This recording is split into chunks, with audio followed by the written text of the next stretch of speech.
Hello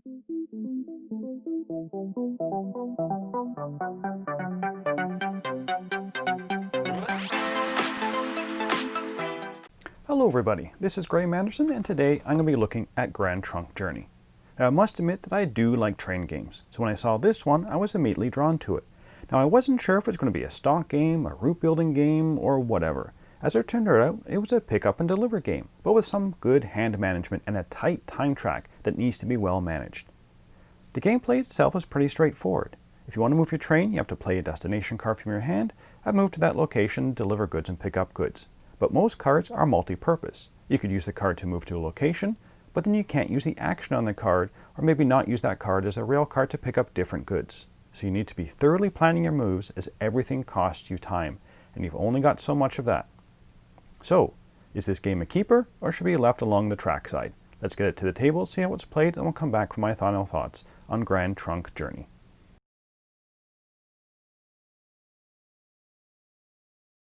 So here's Grand Trunk Journey set up for 3 players. Place 4 terminal tokens on the 4 starting cities: Burlington, Richmond, Watertown, and Wright River Junction. To these same cities, randomly assign the starting goods tokens with the star on the back. Then place 3 port tokens on the ports of Montreal, Griffintown, Albany, and Portland. Then place 8 first delivery tokens randomly face up on all the other non-starting cities. Next, separate the delivery tokens by length of days, that's 4, 3, 2, and 1, and place the matching ones in the appropriate spots around the board. Then you're going to turn over the first 2. The rest of these tokens go back into the box. Shuffle the improvement cards and deal 3 cards per player face up. The rest of the cards go back in the box. All the good cubes are placed off to one side.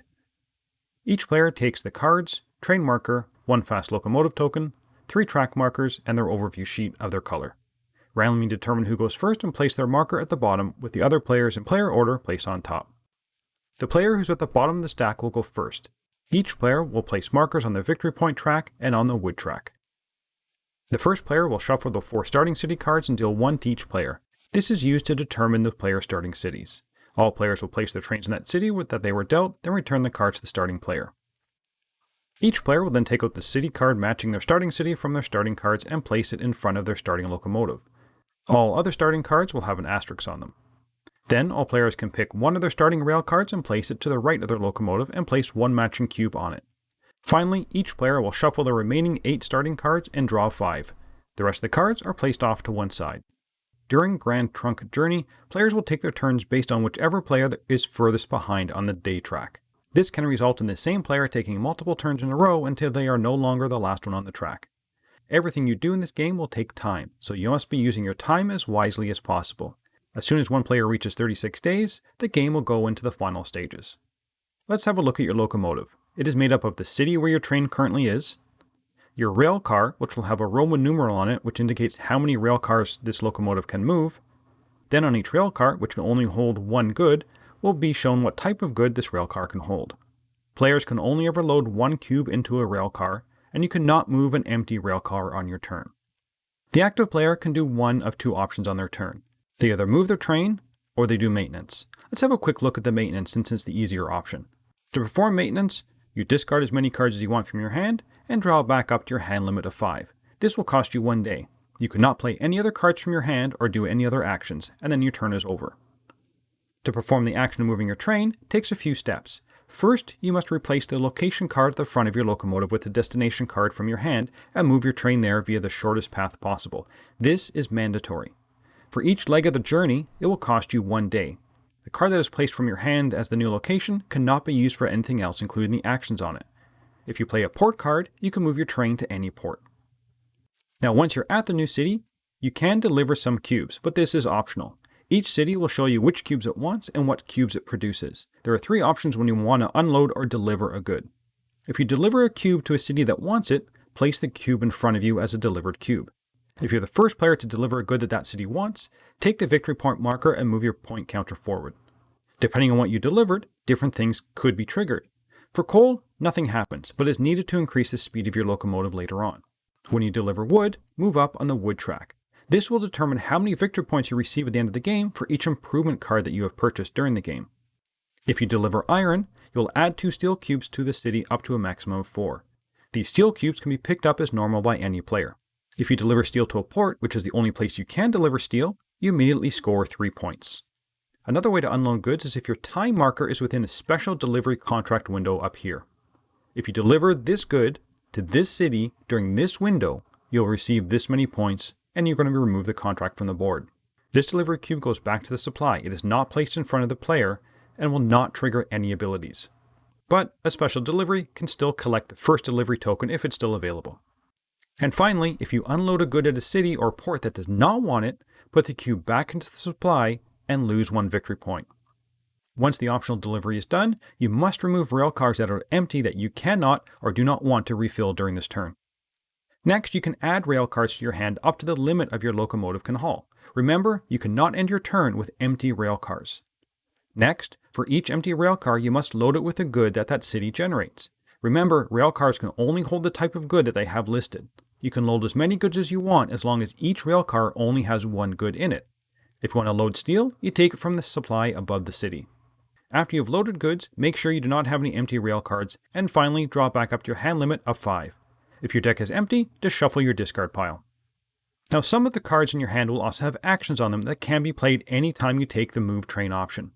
These cards, once played for their actions, are discarded and can't be used for anything else on your turn. Many of the actions have to do with moving cubes around or adjusting how much time you pay for travel, so I'm not going to go into these in too much detail. But I did want to talk about the development options. When you play a development card, you choose from one of the 2 to 4 choices on the card. Let's quickly talk about the 4 possibilities that are spread amongst your different cards. The first one is to increase the force of your locomotive, that is, how many rail cars it can pull. It will cost you 1 day, and you must have delivered 1, 2, or 3 steel to get to level 2, 3, or 4 of your locomotive. You can never jump a force level even if you already have the prerequisites. You must always play a development card to move from 2 to 3, and then from 3 to 4.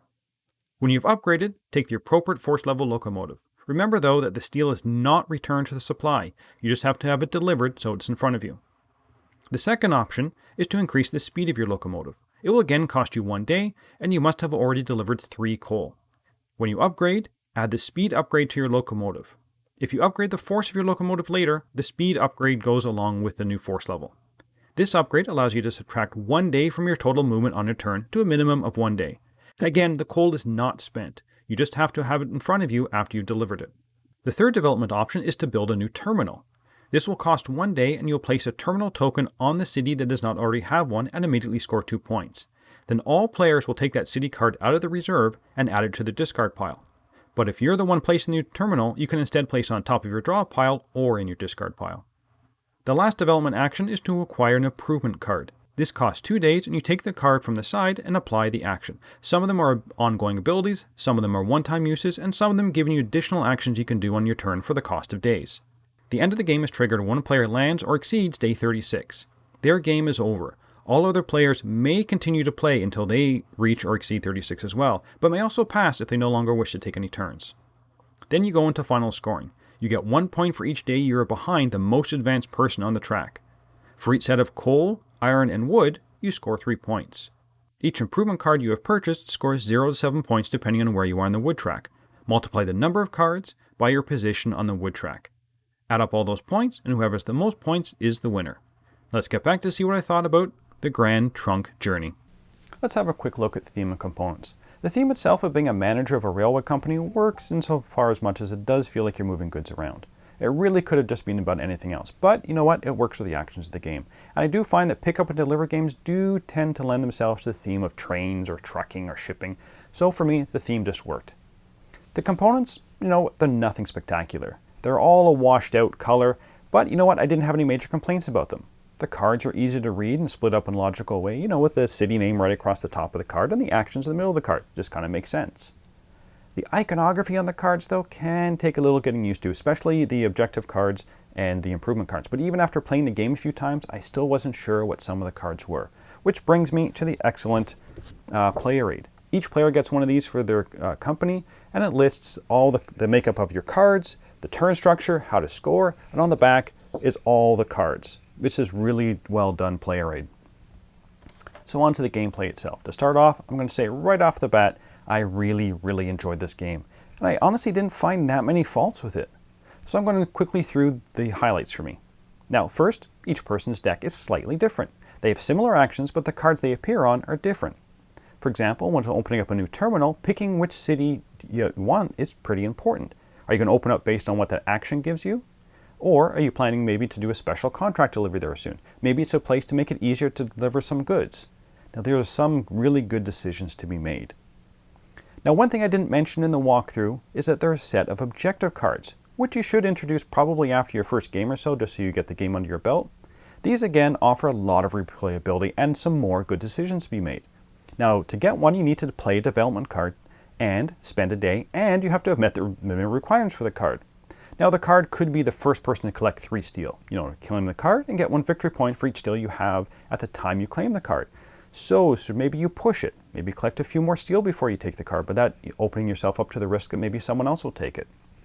Now there are only ever 3 objective cards played per game, so it can really change up what you're going after during the game and how you approach the game. These cards really help with the replayability. Another aspect that increases the replayability is the added different starting sets of the cities and difficulty levels. So if you want to change the game up a bit, you can select to maybe play a different set of starting cities, which alters the cards in your starting hand.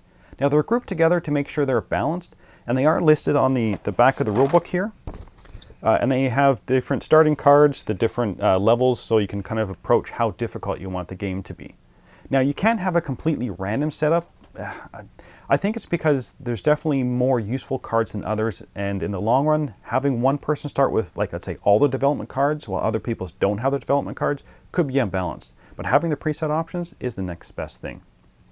Now the day track is a lot more of a focal point than I originally thought. When I first played the game, I wanted to minimize everything, make sure I'm doing the shortest things possible.